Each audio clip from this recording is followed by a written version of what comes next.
ஓம் நமோ நாராயணாய. லட்சுமி கடாட்சம் நேயர்கள் அனைவருக்கும் வணக்கம். இந்த பதிவில் மகாலயத்தில் வருகிற ஸ்ரீ ஜெயந்தி பற்றி பார்க்கலாம். ஸ்ரீ ஜெயந்தி, கோகுலாஷ்டமி எல்லாம் என்ன என்றால் கிருஷ்ணர் பிறந்த நாளை குறிக்கிறது.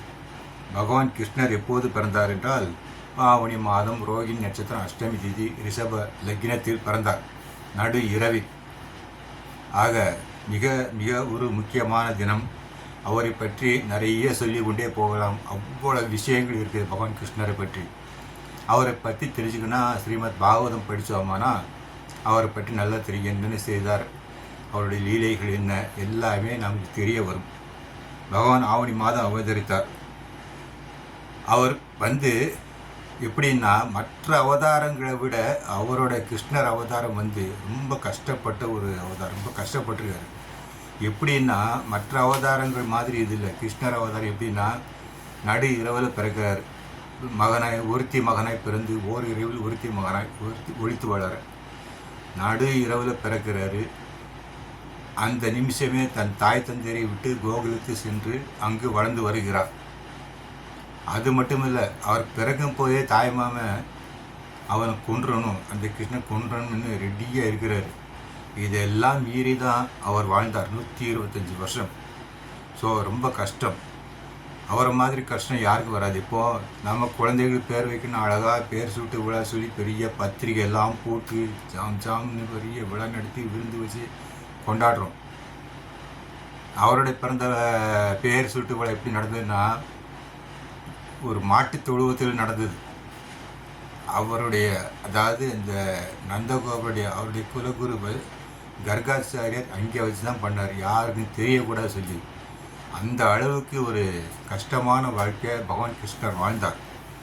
அது மட்டுமல்ல, எத்தனையோ அரக்கர்கள் பூதனி, கேசி, இந்த மாதிரி குதிரை பகாசூரன், இந்த அரக்கர்களெல்லாம் அழித்து அவர் வாழ்ந்தார். ஆக இது ஒரு ரொம்ப கஷ்டமான ஒரு அவதாரம். இவரை பற்றி நிறைய சொல்லிக்கொண்டே போகலாம். அந்த அளவுக்கு ஒரு சிறப்பான ஒரு அவதாரம் இந்த கிருஷ்ண அவதாரம். இப்போது அந்த ஸ்ரீ ஜெயந்தி எப்போ வருது? இன்றைக்கி ஞாயிற்றுக்கிழமை 14ஆம் தேதி 14 ஞாயிற்றுக்கிழமை வைகானச ஜெயந்தி, முனித்திரை ஜெயந்தி. 15 பாஞ்சராத்திர ஜெயந்தி. வைகானசம், பாஞ்சராத்திரம், முனித்திரம், அது ஒன்று, 3 ஆகமம். ஆக அது அவர்கள் கணக்கு எப்படியோ அதன்படி தான் இதை சில பேர் பண்ணுவார்கள். அதாவது சில பேர் அஷ்டமி வைத்து கணக்கு செய்வார்கள், சில பேர் ரோஹிணி இருக்க வேண்டும் என்று ஒரு சில நுட்பமான கணக்கு இதில் இருக்குது. அது அந்தந்த ஆச்சாரியர்களும் தெரியும். ஸோ அவங்க தான் இதெல்லாம் கணக்கு பண்ணி இதெல்லாம் சொல்லுவார்கள். ஸோ 14ஆம் தேதி அன்னைக்கு வைகான ஜெயந்தி, முனித்திரை ஜெயந்தி, 15ஆம் தேதி பாஞ்சராத்திர ஜெயந்தி. அதன்படியே இந்த அவருடைய பிறந்தநாள் உற்சவம் மிக சிறப்பாக அனைத்து கோயில்களில் கொண்டாடப்படும். மறுநாள் உரியடி உற்சவம்லாம் இருக்கும், ரொம்ப சிறப்பாக இருக்கும். மங்களாணி பவந்து.